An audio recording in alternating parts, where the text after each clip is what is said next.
While standing on land, your center of gravity is around your hips, which act as a central point for weight distribution. This is because air provides negligible support. Gravity pulls you down, and you learn to stabilize and balance on the ground from your hips. In water, gravity still pulls you down, but water also opposes gravity and pushes you upwards with a force called buoyancy. And this buoyancy is what you learn to use to achieve horizontal balance and stability. While there's oxygen within blood, bones, and tissues, your air-filled lungs generally have the greatest buoyancy. Think of your air-filled lungs as your main buoyancy area. The central point of this upward force is technically called your center of buoyancy. You learn to physically press and continuously hold your upper torso down into the water. This action, when done correctly, pivots your body around your center of buoyancy, lifting your denser lower body and legs into a level alignment. Try this vertical buoyancy experiment in shallow water. First, get vertical and comfortable. Exhale all your air out. Feel yourself sinking lower. That's gravity's pull. With empty lungs, you have much less upward buoyancy. Less air means less lift. Part 2. Inhale and float.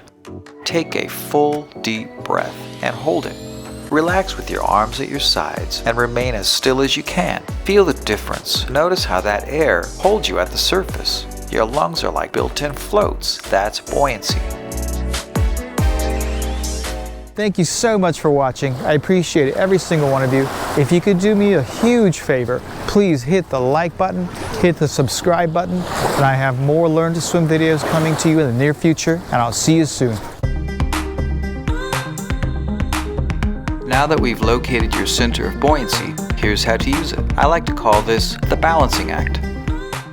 Take a deep breath and hold it. Lie face down in the water, arms at your sides. Keep your eyes open because closed eyes can hamper your body's senses of motion and balance. Align your head with your straightened back. Look straight down at the bottom of the pool. Activate your core by pulling your navel toward your spine and slightly tightening your lower back muscles. Then straighten your legs. Keeping your back flat, press your upper torso firmly down into the water.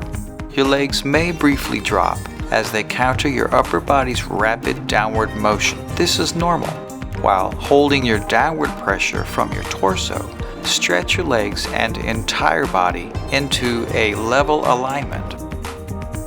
Maintain downward pressure at all times.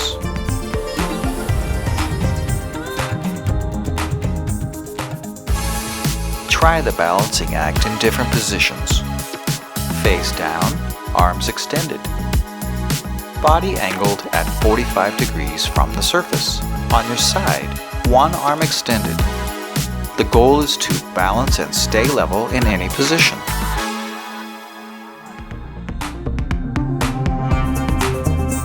It's a common mistake to press once and then let go. Instead, remember, the force of gravity is constant and the force of buoyancy is constant. Therefore, to counter these forces and achieve a level, balanced equilibrium, your downward pressure from your torso must also be constant.